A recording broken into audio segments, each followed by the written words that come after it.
tudo bem? Você está em um novo episódio do Política Real. O entrevistado da semana entende tudo de meio ambiente e sustentabilidade. Pinheiro Pedro. E aí, meu, beleza? Como é que você tá, Wilson? Você tá bem? Cara, obrigado por ter vindo, viu? É um prazer falar com você. Obrigado, Wilson. Vamos começar. Você é de São Paulo ou não? Sou de São Paulo. Nasci em Ribeirão Preto, mas sou paulistano da Gema. Veio cedo para São Paulo ou não? Vim com 8 dias. 8 dias. Por que eu pergunto isso? Porque muitas vezes, quando você fala em meio ambiente, em agronegócio, em sustentabilidade, você imagina uma pessoa que veio do campo, né? Que pode ser como que se diz, um preconceito meu. Você pode até me corrigir. Mas um cara da capital que nem eu sou daqueles caras que não consegue diferenciar o que é vaca e boi muitas vezes, né? Brincadeira, né? Mas eu passei a minha infância no interior mesmo também. Interior? A família da minha mãe era toda de Goiás, né? 2 irmãos dela estavam morando em Ribeirão Preto, né? Então ela foi visitar um dos irmãos e eu nasci, né? Nasci tão bem que aí meu outro irmão nasceu lá também no outro ano. Mas o outro irmão foi combinado ou foi sem querer também? Não, já foi combinado, porque ela gostou demais lá e tal. Então, nascemos eu e meu irmão lá em Ribeirão Preto, na Santa Casa, né? Mas eles estavam no meio do caminho, porque a minha família, por parte de mãe, era muito política, né? Então tinha 2 tios que estavam, na época, no exílio, em Ribeirão Preto. Metade do caminho entre São Paulo e Goiânia. E o que te encaminhou? Porque não é um tema fácil. Hoje se discute muito sobre meio ambiente, o agro, sustentabilidade, mas antes não era um tema de preocupação das pessoas, né? O que te levou a trilhar esse caminho? O que me levou foi uma questão até bastante urbana, né? Eu estava na faculdade de Direito, na São Francisco. Você é advogado, né? Eu sou advogado, eu sou formado lá. E no final da década de 70, eu comecei a frequentar algumas atividades ligadas à área da ecologia, né? Tinha um professor, Fábio nos deu, ele fez um seminário que eu achei super interessante sobre ecologia e desenvolvimento. Ele até escreveu um livro sobre isso, né? Direito econômico, né? E ali eu comecei a me entrosar com o Fábio Feldman, que era meu colega de faculdade, meu veterano, né? Só um corte. Eu fui muitos anos, eu não sou mais filiado, mas eu fui muitos anos do PSDB. Minha primeira campanha como era juventude do PSDB, minha primeira campanha foi para o Fábio Feldman. Para prefeito? Para prefeito. Era Feldman e Feldman, que era o Fábio Feldman, candidato a prefeito, e o Walter Feldman. O Walter, que é muito amigo meu também, gosto demais do Walter. Adoro o Valtinho. Né? E aí começamos a entrosar. Fizemos uma campanha para o Centro 11 de agosto. Ele foi eleito vice-presidente, né? O presidente era o Paulino. Depois fomos para a campanha da Uni, né? Eu fui como coordenador de chapa, com o Paulino como candidato a presidente, e o vice era o Ciro Gomes, né? Em 79, faz tempo. Né? E aí, quando veio a década de 80, o Fábio me convidou para poder participar da campanha dele para a Constituinte. Eu fui o presidente da comissão de campanha do Fábio para a Constituinte. E aí não tem jeito, no dia a dia, né, comecei a me integrar não só com o pessoal da área ambiental, né, porque eu já não era muito ligado assim, mas já gostava. Mas também comecei a me integrar enquanto profissional também. Eu abracei o direito ambiental, né? E daí por diante é como você tomar uísque, né, Wilson? Você começa a gostar, né? E aí Você é tomador de uísque ou não? Eu sou. Eu também sou tomador de uísque. Você sabe. Né? Eu sei o que é. Aí a dose diária e vai crescendo. Né? E nessa sua trajetória, o que se destaca assim que foi minha principal batalha ou foi minha principal vitória nesse tema? A implementação do direito ambiental e de criar uma profissão para um advogado nesta área. Por quê? Década de 80, 70, 80, essa questão ecológica... Você é precursor nisso. São os precursores. Né? Eu sou chamado Jurássico. Né? Jurássico. O que acontece? Era muito biólogo e muito engenheiro. Né? Começou a ter, depois, no final da década de 80, muito promotor, né? Começando a trabalhar com isso. Aí, em terminada a campanha para a OAB, o Bartóquio, que foi foi o presidente da ordem na época, me chamou e falou assim, olha, Pedro, você vai... Batoque eu acho que é de Bauru, ele, não é? Batoque é mais para o interior. É mais para o interior, né? Que eu vou me lembrar o nome, até tem fazenda lá, vou me lembrar. E o Batoque falou assim, olha, Pedro, nós temos duas missões. Primeiro, a gente precisa criar um mercado para essa área de meio ambiente para advogado. E dois, a gente precisa ter uma entidade que se ombreie aí com o Ministério Público e outras entidades falando na questão ambiental. Então, se tem essa missão. Ele me deu eu comecei a fazer parte da Comissão de Direitos Humanos, mas como coordenador de uma subcomissão de meio ambiente. E aí eu comecei isso em 91, em 98 terminou o meu mandato como presidente da Comissão de Meio Ambiente, que eu fundei, né? Na época com o Guido Andrade, que era o outro presidente, né?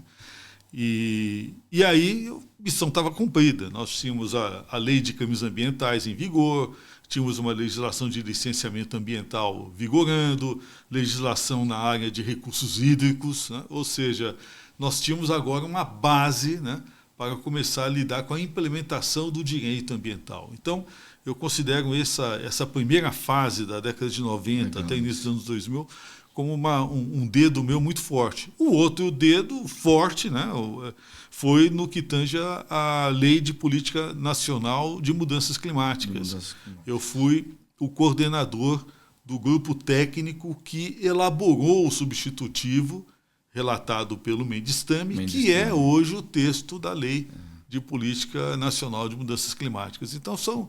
O Tame era de Piracicaba, foi secretário de Agricultura. O Tame era de Piracicaba. Entendia muito sobre o tema, né? Entendia muito. Né? Aliás, é uma perda enorme para a gente. O Tame faz muita falta hoje. Viu? Porque ele foi presidente do PSDB também, eu era, né, dessa época de juventude e tal, eu tinha muito contato secretário com ele. De Recursos Hídricos do Estado, na época do Covas, né? E falando um pouco, voltando, eu não ia fazer essa pergunta, mas você falou sobre o Ministério Público. O Ministério Público mais ajuda ou atrapalha nessas horas? Olha, o Ministério Público sem te colocar numa saia justa. O Ministério Público tem um papel relevante, porque o Ministério Público é um implementador do direito, né? Você tem o advogado, que é um papel fundamental, que é o elemento orgânico da justiça, né? Ele vem da cidadania. Você tem o juiz, o magistrado, que julga, né? Em que pese a gente ser hoje um judiciário que faz política, né? O que é muito errado. E você tem o outro elemento, que é o Ministério Público, que é o Estado implementando a lei com a iniciativa, né? Então ele tem um papel muito importante. No primeiro momento foi relevante. Eu tive um trabalho muito grande no período de implementação do direito ambiental, com uma parceria muito forte com um grande amigo meu e parceiro de muitas horas, que era o Herman Benjamin, que hoje é presidente do STJ. Então nós trabalhamos muito juntos com essa implementação. E depois veio uma geração muito ativista, né? Então, por isso o ativismo hoje está atrapalhando muito o direito no país como um todo. Né? Por isso que eu perguntei, porque eu tenho a impressão que perdeu um pouco aquele cheiro de decisão jurídica, uma decisão mais ideológica, principalmente nessa questão ambiental. Sim, não. Nós ganhamos uma ideologia que não deveria existir, que é o biocentrismo, né? O biocentrismo é uma coisa muito grave. Hoje contamina até o governo federal. Nós temos uma ministra biocêntrica hoje, né? Que é a Marina Silva. O biocentrismo fala o seguinte, é uma espécie, aparentemente parece o discurso de São Francisco de Assis, né? Todos são iguais, né? E o direito ambiental ele desloca o ser humano do centro das preocupações com o meio ambiente. Só que esse discurso, o direito ambiental, desloca o ser humano do centro das preocupações com o meio ambiente, é o discurso do Reich Marshall, né? Hermann Göring, quando editou os três textos legais que formam o Código Ecológico do Terceiro Reich. Né? Então, por que isso? Porque para o Reich alemão nazista, o ser humano era uma figura à parte das preocupações do Reich alemão, né? Com a paisagem, com o direito dos animais, né? Tanto que a primeira lei que proibia a vivissecção de animais vivos era do Reich alemão. Né? Desculpa a minha ignorância, o que é Vivissecção, você cortar o animal vivo para fazer experiência, aquelas coisas. Né? O experimento com os animais em laboratórios. Os nazistas eram preocupados com isso. Eles criaram uma legislação na década de 30 que estabelecia a insolação para transporte de animais, né, de 70 centímetros quadrados para transportar porcos. Né? Agora, faziam isso com o judeu? Ou seja, a desumanização da norma é o efeito imediato do biocentrismo. E isso hoje está impregnado no Brasil, e hoje essa geração do Ministério Público ativista, ela é toda voltada para essa espécie de fascismo ambiental. Né? Então, e tem um negócio, como equilibrar? Porque muitas vezes essas pessoas mais ativistas, principalmente que hoje ocupam cargos nos governos, não vou falar federal e tal, mas ocupam cargos no governo, tratam o agronegócio como grande culpado pelos desastres ambientais. O que é um absurdo. Nós mas temos como hoje equilibrar? mas nós temos 7 bilhões de seres humanos hoje no planeta, e vai aumentar. Né? Se nós não tivéssemos uma agricultura pujante como a gente tem no Brasil, grande parte dessa população estaria passando fome hoje. Né? Nós somos um dos maiores produtores, se não o maior produtor de proteína vegetal e animal do mundo. Mas como equilibrar isso? Esse ativismo não tem como... e proteger o agronegócio, sabe? O equilíbrio agronegócio ambiental... deve ter pessoas, como existem pessoas ruins na medicina, no judiciário, né? Deve ter agricultores ou pessoas que, não digo nem agricultores, mas deve ter pessoas no agronegócio que abusam, correto? Qualquer lugar, qualquer atividade econômica, você vai ter aqueles que transcendem. Mas nós temos que lembrar o seguinte: primeiro, qual é a visão que nós devemos ter de equilíbrio ambiental, ou equilíbrio ecológico? Se nós temos uma visão humanista do equilíbrio, porque nós fazemos normas para nós. Isso. Né? Quem faz normas para a natureza é Deus. Isso. Né? Ou seja, né? Ela tem normas próprias. Né? Correto. Então, nós temos que pensar o seguinte: o equilíbrio ele advém do avanço dos seres humanos. Né? O equilíbrio, Karl Popper nos ensina, né, que é um grande filósofo do século XX, que o equilíbrio é dinâmico. As moléculas em equilíbrio, elas são dinâmicas. Né? Elas trabalham alotropicamente. Né? O mundo se expande, o universo se expande. Né? Então, não existe o equilíbrio que a gente vê na paisagem pintada no quadro, né? É uma coisa que não existe. Né? Então, o que acontece? A dinâmica do processo é que determina o equilíbrio. E a dinâmica do processo tem que inserir a dinâmica do ser humano. O mundo que nós conhecíamos há 100 anos atrás não é o mundo que nós temos hoje e não será o mundo daqui adiante.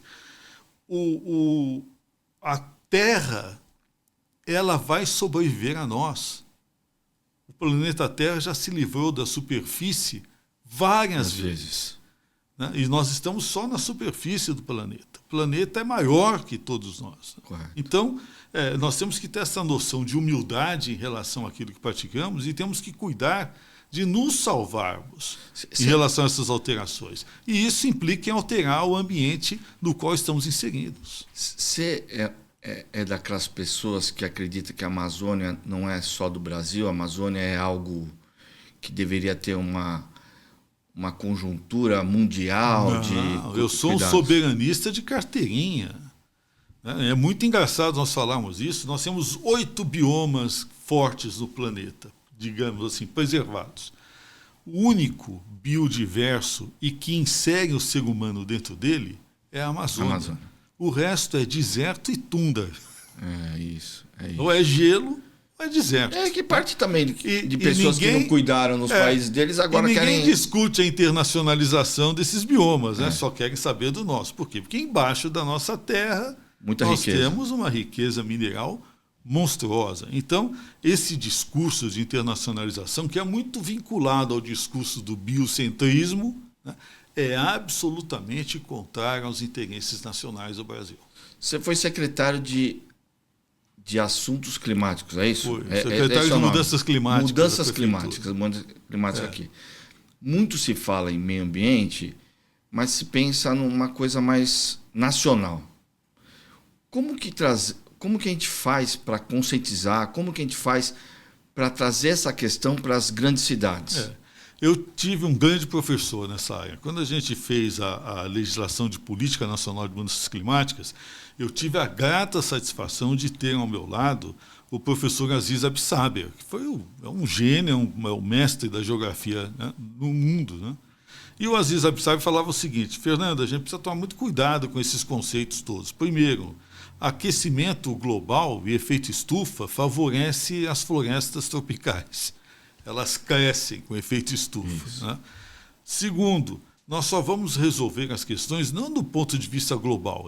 Isso é o que pensava o Aziz Absaber. Nós vamos resolver as questões trabalhando com os microclimas.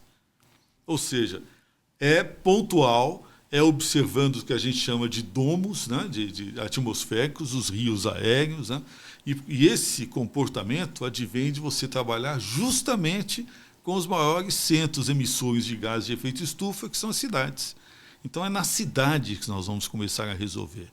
E, para resolver isso, nós precisamos ter uma gestão que não seja essa gestão maluca, mitigadora, e sim uma gestão que seja de adaptação e de resiliência. Né?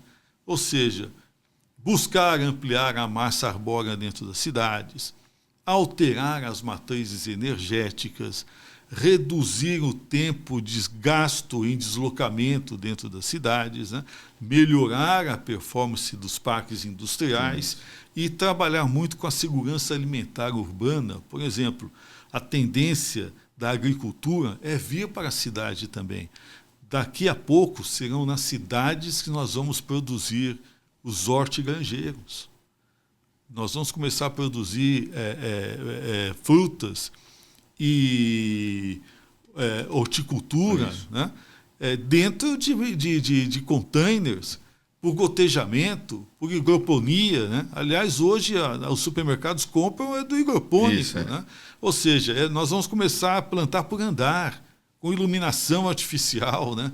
Com outro tipo de tratamento, porque é assim que nós vamos começar a cuidar, principalmente do que a gente chama de agricultura familiar. Né? Mas como convencer a população que vive nesses grandes centros e muitas vezes lembra do clima, lembra do meio ambiente, só na hora da chuva, na hora da enchente, na hora dos grandes desastres? A população ela tem já uma compreensão de ocupação urbana. O grande problema é que ela é jogada. Né? Nós temos fenômenos de gentrificação, né? Ou seja, afastamento das pessoas mais pobres para as áreas menos valorizadas das cidades em todo o sul do Equador, em todo o mundo. Né?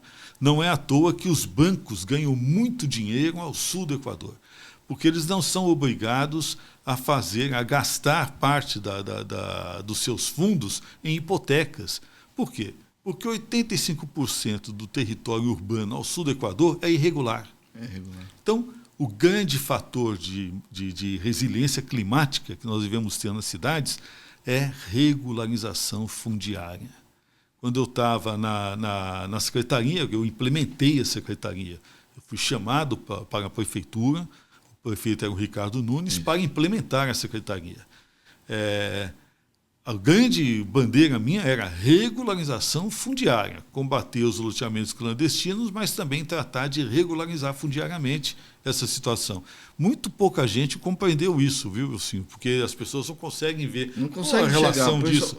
Se você não fizer uma regularização fundiária, você não urbaniza a área. Se você não urbaniza a área, você não vai conseguir colocar uma árvore lá dentro. Você não vai conseguir criar uma rua, trazer o saneamento e proteger esta área das enchentes. Ou seja, os eventos climáticos se processam, sobretudo, nas áreas não regularizadas. As empresas privadas, hoje, estão mais conscientes. Né? Muitas delas criaram até governabilidade ambiental lá dentro. Aqui, acho que tem uma sigla, ESG. ESG. Né? ESG. Qual que é a importância disso? Né, dessa conscientização, se é uma conscientização real ou se é uma conscientização porque virou modismo. Maquiagem verde, né? Virou modismo, né? virou algo legal de se ter o selo ambiental, o selo não sei das quantas. E como que o governo e a iniciativa privada conseguem trabalhar nessa questão? Ou a importância do governo e iniciativa privada trabalharem juntos, né? Bom, primeiro, a questão do ESG é uma evolução que nós começamos a ter no início dos anos 90. Interessante a gente verificar isso. Quando veio aquela discussão meio ambiente e desenvolvimento, isso começou lá na primeira Conferência Mundial sobre o Meio Ambiente, em 72, quando o Brasil fez aquele discurso: olha, nós queremos a poluição, né? Vocês não podem nos impedir de poluirmos para nos desenvolver. Aquilo lançou um desafio para a Organização das Nações Unidas. Eles criaram uma agenda que conciliasse desenvolvimento com o meio ambiente. Daí veio, em 92, a conferência no Rio de Janeiro, que era justamente sobre esses dois focos. O que dizia a Agenda 21, que era a agenda que estava sendo formada na época? Que todo mundo tinha direito ao desenvolvimento. O desenvolvimento é desenvolver, sair do envolvimento. Isso é muito importante, porque os preservacionistas acham que nós temos que viver de tanga o resto da vida. Não, nós temos direito a sair do envolvimento.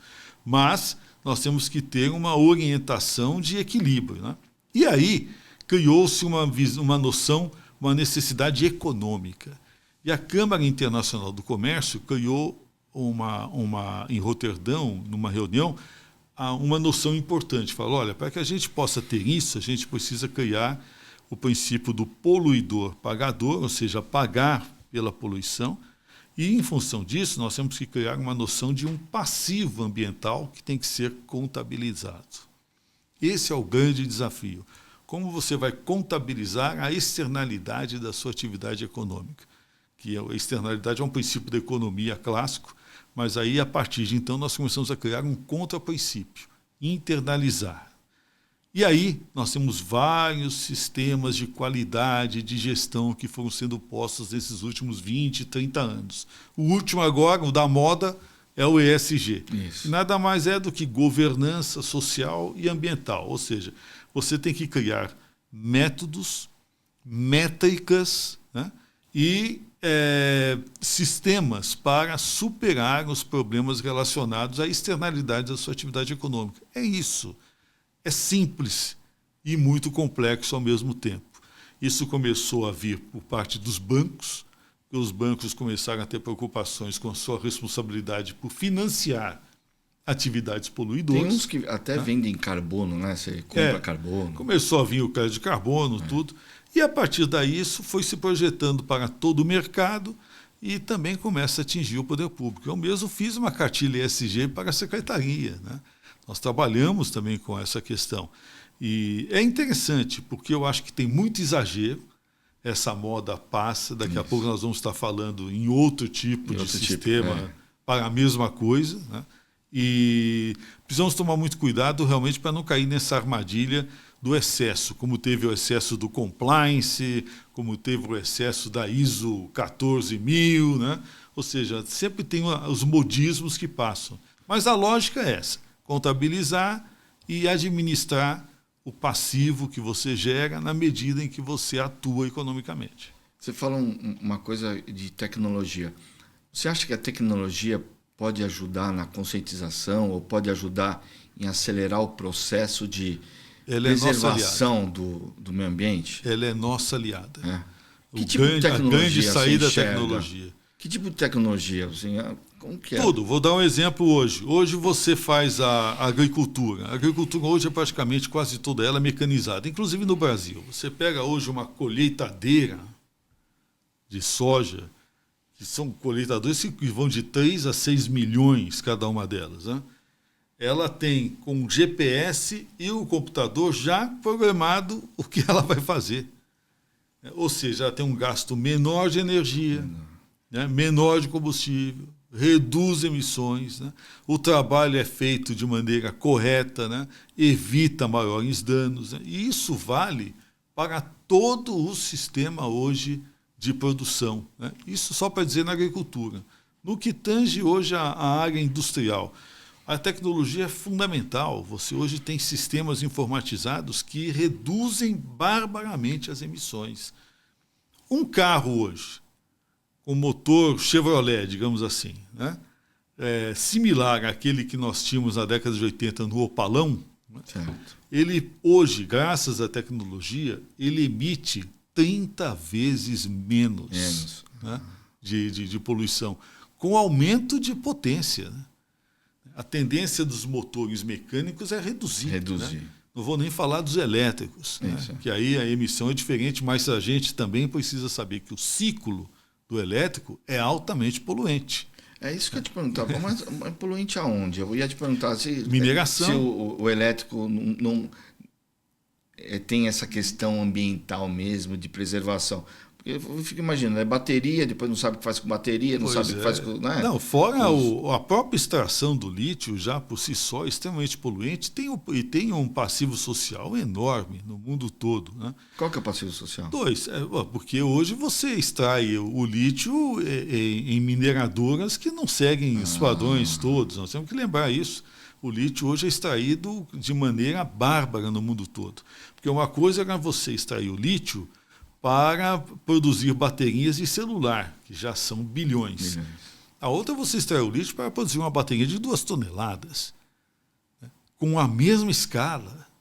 Entendi. Nós não temos minério o suficiente para esse tipo de serviço. A tendência é nós substituirmos o lítio por uma célula de hidrogênio que pode até ser movida a partir de um reformador alimentado por biocombustível. Entendi. Esse é o grande segredo que está sendo impedido de ser avançado, né, de se avançar nesse sentido por interesse da indústria do lítio. Então é interessante, nós vimos que por trás desse discurso... o discurso é bonito. É bonito, mas complexo. Tem alguns ajustes, já é um avanço, mas tem alguns ajustes a serem feitos. Fora outros problemas. Uma coisa é você ter uma máquina, um motor menos poluente, só que o motor mecânico tem 6.000, 7.000 componentes, certo, que envolvem todo um parque industrial com muitos empregos. E outra coisa é você desenvolver bateria, bobina e equipamento cibernético embarcado. A redução do parque industrial e dos empregos é monstruosa. E a gente precisa tomar muito cuidado com isso. Eu acredito que isso seja hoje uma das pautas que nós vamos observar ser implementada contra a Agenda 2030 nos Estados Unidos. COP30. Importante ser no Brasil. Escolhemos o melhor estado para receber as pessoas? Claro que não. Essa COP30 ela está sendo montada para ser o palco do experimento globalista progressista. E agora vai ter problemas, porque nós temos hoje um mundo que está caminhando nos próximos anos para o endireitamento, o conservadorismo e a crítica à própria Agenda 2030. Então nós vamos ter uma COP30 que não vai prometer aquilo que está se buscando entregar. 2, nós já tivemos a síndrome das Olimpíadas, a síndrome da Copa do Mundo. Que síndrome virá agora com essa COP30? Então, porque isso era uma pergunta que eu ia fazer. Os grandes eventos acabam forçando o país a melhorar na sua infraestrutura, principalmente em saneamento. E Belém... Tem uma ótima culinária. Isso, eu adoro lá. Não vou falar mal dele, tem um amigo lá, eu acho que o governador é um grande governador, não tenho nada contra. Tem um amigo lá que é secretário de Educação, que foi secretário comigo aqui, que é o Rossielli. Mas, você pega as notícias, eles estão correndo para resolver ou mitigar, diminuir o problema de saneamento básico. Né? Não dá para fazer antes? Mas já que não fez, é importante então fazer? Pois é, eu também tenho essas mesmas visões. Porque a Copa do Mundo foi a mesma coisa, né? Infraestrutura, né? Mobilidade, saneamento, deixam os estados mais bonitos para recepcionar as pessoas. Pô, se tem dinheiro para fazer nesses grandes eventos, por que não faz antes? Pois é, eu concordo com você. Eu assino embaixo do seu raciocínio. Né? E vou um pouco mais adiante. Por que lá em Belém? Por que na porta da Amazônia nós vamos levar uma discussão sobre internacionalização de recursos de interesse ambiental estratégico, né? Justamente sem que no próprio país nós tenhamos definida esta política de soberania, né, em relação a esses mesmos recursos. Nós estamos nos arriscando a trazer para dentro do nosso território uma discussão de relativização da nossa própria soberania. E isso me preocupa bastante. O próprio presidente da França veio aqui com meio que um nariz empinado olhando para nós, não foi? A França está ótima, né, porque é justamente no território da Guiana Francesa, né, que está se desenvolvendo hoje a exploração do petróleo que o mesmo presidente da França, né, estimula que a gente não faça. Né? A bacia petrolífera é nossa, fica quase que a 100 ou 200 quilômetros de distância da foz da Amazônia, mas os poços estão na Guiana Francesa, no Suriname, né, e na Guiana Inglesa. Né? É muito engraçado. Eles estão explorando, tirando o petróleo que nós deveríamos estar explorando em nosso território. Então, os franceses sempre foram potenciais inimigos da soberania amazônica. E sempre. Para encerrar esse bloco, para a gente falar um pouco das eleições norte-americanas, né? Hoje o presidente Trump, nós estamos gravando na quarta, vai passar amanhã, mas então hoje o presidente Trump foi eleito lá nos Estados Unidos. Mas como não são tudo flores, eu vou te fazer uma pergunta que é uma curiosidade, né? Você disse uma frase, acho que uns, 2 anos atrás, 1 ano e meio atrás, que causou um certo... Sim. Né? O planeta se salva sozinho. Eu não lembro o contexto, sabe? Então eu estou fazendo a frase meio que fora de... sem muita informação. E foi um absurdo. A reação demonstrou uma ignorância absoluta. Né? Porque hoje, por exemplo, o editor da revista Nature, que é a principal, supra-sumo, né? Falou a mesma coisa. Né? Ou seja, o que acontece? O planeta ele existe há 4 bilhões e 500 milhões de anos e mudou o clima dezenas de vezes. Né? As alterações geológicas nós estamos descobrindo agora. Nós estamos hoje tentando implementar uma agenda que foi criada com a Carta de Paris em 2015, sendo que em 2018 e 2019 nós começamos a compreender que parte, se não a maior parte, da água que se forma no nosso planeta não veio dos cometas, e sim do próprio vento solar. Isso por quê? Porque nós descobrimos que Mercúrio também tem água, do lado do Sol. Tem gelo. Ou seja, nós estamos ainda tentando compreender os elementos básicos que formam o nosso próprio ambiente dentro da Terra. Certo. E podemos até irmos embora desse planeta muito antes da gente poder compreender isso. Compreender isso, entender. Então, é óbvio que o planeta se salva sozinho. O planeta, a superfície do planeta é uma coisa, em relação à massa, para ele irrelevante. Nós temos mania de bancarmos os capitães planeta, né? Isso. Mas nós não somos. Né?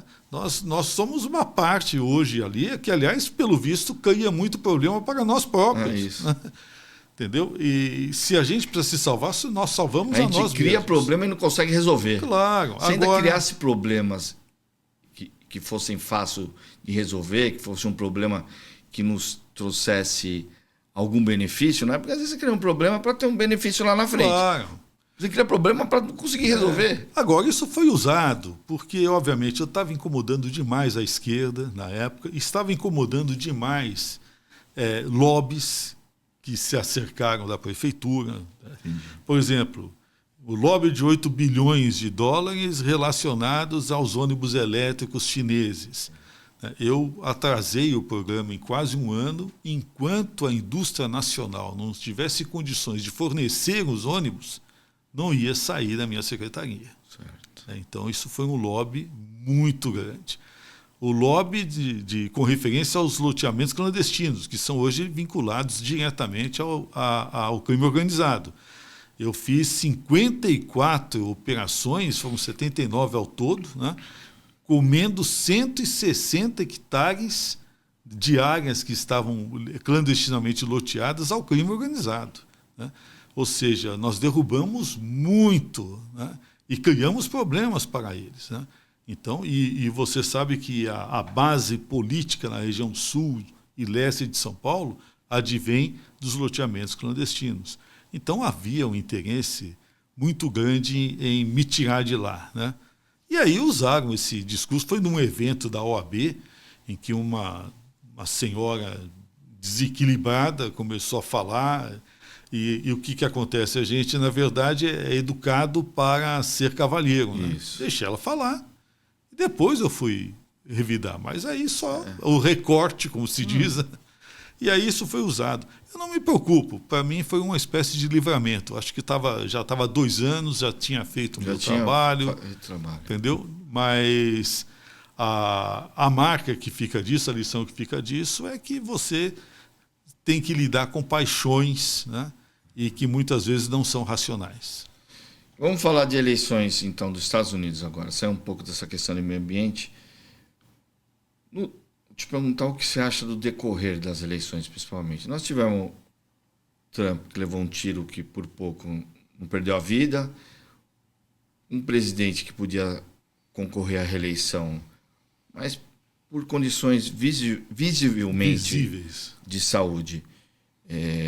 Ele teve que renunciar à candidatura. Aliás, Wilson, quem é que governa os Estados Unidos hoje?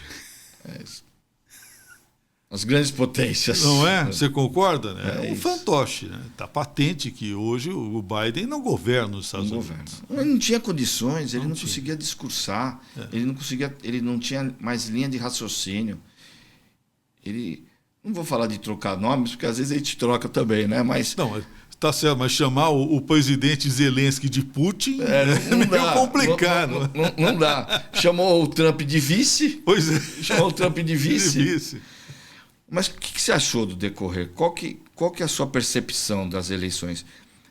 Ela foi a eleição mais importante que os Estados Unidos teve? Um pouco isso? Eu acho que foi a eleição... A mais importante depois da Segunda Guerra? Como que Para mim, é a eleição mais importante que nós tivemos neste século e depois da Segunda Guerra Mundial. Eu digo por quê? Porque é o primeiro passo de resistência da democracia, tal qual nós pretendemos que ela seja, e o modelo norte-americano é o nosso modelo, contra o experimento globalista progressista, né? Um experimento orwelliano, né? Tipo 1984, né? Que criou uma espécie de nova língua, de duplo pensar, né? Que destrói o conceito de família, comunidade econômica e moral, destrói o conceito de moral, né? Cria um desvio ético monstruoso nos procedimentos sociais, divide a sociedade em espécies, né? Identitárias, né?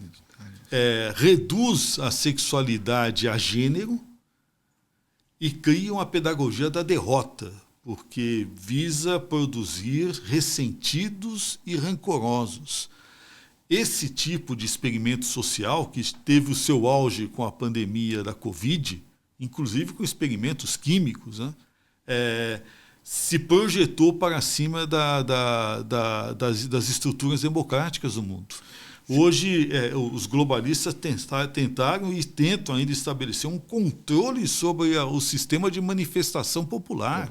E afeta não só as soberanias nacionais, nós acabamos de discutir uma relativização que é na área ambiental, como também as soberanias populares. Eles estão relativizando isso. Então, você acha que ela, além de ser importante, né, para os Estados Unidos, ela foi crucial para o mundo? Foi crucial para o mundo, foi crucial para o Brasil, que é hoje um laboratório desses globalistas, como as eleições para o Parlamento Europeu foram cruciais para também reequilibrar o jogo na Europa.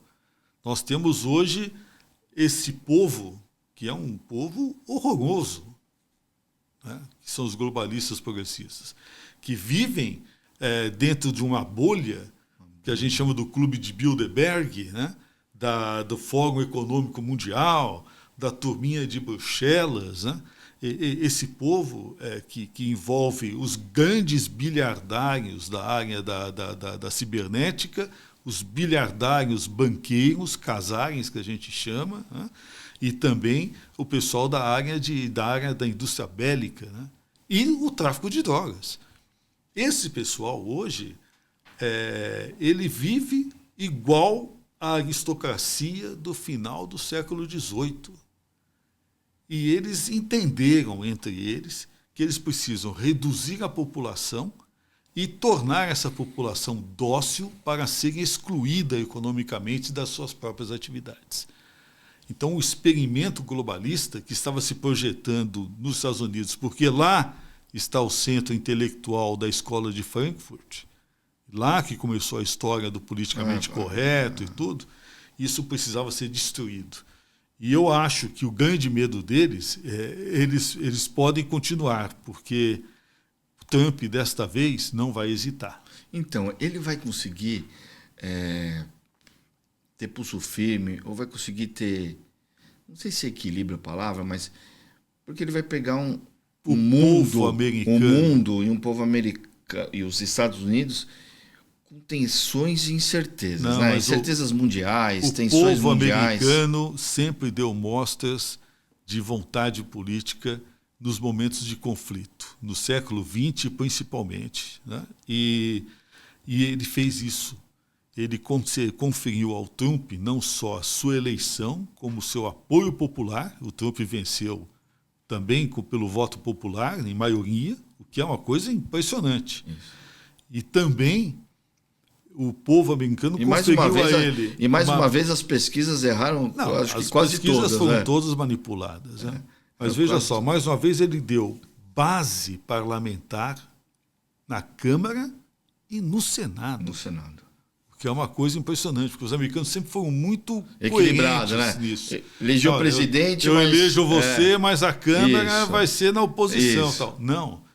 Eles estão dando ao Trump uma carta para que ele faça essas alterações necessárias. E isso vai ter reflexos no Brasil. Você fala um negócio da manipulação das pesquisas, né? Nós vivemos uma crise de informações, que muitas vezes a gente não... Principalmente quem não tem ideia, a gente ainda tem um pouco mais de discernimento de ver que aquela notícia já bate o olho, já vê que é falsa, ou quando fica na dúvida, vai consultar, né? Como que a gente trabalha? Como que a gente pode diminuir ou mitigar essa crise de informação? Olha, eu falo agora aqui como jornalista há 25 anos. Né? Eu sou editor-chefe do Ambiente Legal, que é um site conhecido, que foi revista. Né? Então a gente acompanha, inclusive, toda essa alteração da imprensa gráfica para a imprensa eletrônica, com uma ampliação de capacidade de reprodução e de visão pelo público muito maior. Né? O que nós temos hoje? A perda de um grupo, né, de imprensa, de mídia mainstream, né, de mídia oficial, da sua capacidade de influenciar. Quando a gente falava muito a opinião pública é aquela refletida na grande imprensa. Isso. Hoje não. A opinião pública hoje é refletida nas redes sociais. A opinião pública hoje é produzida nesse diálogo que nós estamos tendo, né, Wilson? Então, essa alteração, que é totalmente assimétrica, ela não foi bem assimilada também pelos sistemas de opinião pública que avaliam a opinião pública. Ou seja, as metodologias de pesquisa, elas vão ter que ser alteradas. E os sociólogos que fazem as análises dentro desses sistemas e institutos de opinião também vão precisar se desengajar ideologicamente. Hoje há muita torcida e pouca pesquisa. Isso é muito grave. Qual o reflexo na geopolítica, principalmente nas relações Brasil e Estados Unidos e na América Latina? O resultado da eleição do Trump. O Trump é muito prático. Ele vem da área privada, ele tem esse perfil privado, ele é um negociador privado, e muito duro, por sinal, né? E eu acredito que o que vai ter, primeiro, é a América do Sul, ela sempre foi algo à parte das relações internacionais. Nós estamos ao sul do Equador, nós não temos esta importância econômica que tem a visão Estados Unidos, Europa e Ásia, que é toda ela colocada ao norte do Equador, né? E somos países distantes em relação ao mercado mundial. Mas hoje temos essa capacidade de produção de commodities que é muito importante para o mercado. Então, a Argentina vai ser um grande player, principalmente porque está adaptando a sua política econômica a esse viés que vai ser reproduzido pelos Estados Unidos. O Brasil é um grande player, na medida em que nós temos uma pujança econômica, ainda que não reconhecida pelo nosso próprio governo. Isso vai ser um grande problema. A Venezuela é um player, porque, afinal, é o maior produtor de petróleo do mundo. E claro que essa discussão com Maduro vai se acirrar. Temos ali uma discussão muito grande com referência ao tráfico de drogas. São 4 países produtores de cocaína e, com certeza, o Trump vai retomar esta doutrina da segurança regional que foi ele imposta. Vai ampliar, isso que eu ia perguntar. Você acha que ele amplia ou dá uma atenção maior para essa política de segurança e defesa? Ele vai reativar de maneira muito forte o Comando Sul americano do próprio Exército, das próprias Forças Armadas Conjuntas Americanas, e, com certeza, ele deve reforçar as bases militares dos Mariners na América do Sul e reativar a base do DEA na América do Sul. Ele precisa disso. Primeiro, porque nós temos ainda focos de resistência muçulmanos na tríplice fronteira Brasil, Paraguai e Argentina. Segundo, que nós temos os 4 países produtores de cocaína, né? E eu acredito que ele vai tentar agora fazer um controle do tráfico de drogas, restringindo e trabalhando fortemente para segurar a produção. Esse é o trabalho que eu acho que o Trump vai ter. Na Ásia vai ser a mesma coisa com referência à heroína também. Em que pese ela não ser tão preocupante para os Estados Unidos e muito mais preocupante para a Europa, né? E para encerrar, os Estados Unidos volta a ter um cheiro de modelo de democracia e liberdade com a eleição do Trump? Vai ter um cheiro de democracia, e eu acho que o Brasil volta a ser uma espécie de laboratório, na medida em que os republicanos dos Estados Unidos vão abrir os olhos para o judiciário no Brasil.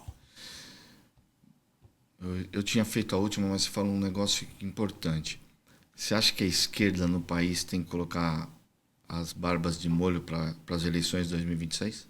Com certeza. Não vai ser a mesma coisa. Não vai ter essa facilidade de judicialização do processo democrático. Milei, como eles Trump impuseram. Acaba influenciando no humor dos eleitores? Eu acho que nós vamos ter uma maior surveillance, ou seja, nós vamos ter um monitoramento externo, uma atenção maior em relação ao que se passa dentro do Brasil. Nós temos hoje um topo do judiciário, que hoje é formado pela pior judicatura da história do judiciário brasileiro, que praticamente legalizou, como disse o Estadão aí no editorial recente, legalizou a corrupção no Brasil. Jurisprudencialmente, a corrupção está liberada. Hoje você tem velhinhas com Bíblia na mão presas, reclusas e com penas altíssimas, e traficantes e corruptos sendo liberados aí à torta e à direita. Esta inversão de valores ela hoje vai ser vista com outros olhos pelo governo norte-americano, e isso tem direto efeito na estrutura institucional no Brasil, com certeza. Professor, adorei o papo, aprendi muito, porque muitas vezes o meio ambiente também, para mim, é uma pauta, às vezes, meio distante. Trabalhei muito tempo no governo, mas o governo fica sempre muito preocupado com infraestrutura, com educação, com saúde. Acho que o espaço do meio ambiente, da sustentabilidade, até nos próprios governos, cresceu muito, mas muitas vezes a falta de informação, eu me coloco nesse lugar, nos deixa distante. É verdade. Nos deixa distante. E para mim foi uma aula hoje. Obrigado, Wilson. Aliás, já estivemos juntos, né, em governo, né? Então a gente sabe bem como é que é isso. Em campanhas também, Campanhas. Então, para mim, também é uma aula essa conversa, Wilson. Muito obrigado. Obrigado para você que nos acompanhou nesse novo programa do Política Real. O entrevistado da semana foi essa fera em meio ambiente, sustentabilidade, o professor Fernando Pinheiro Pedro. Valeu!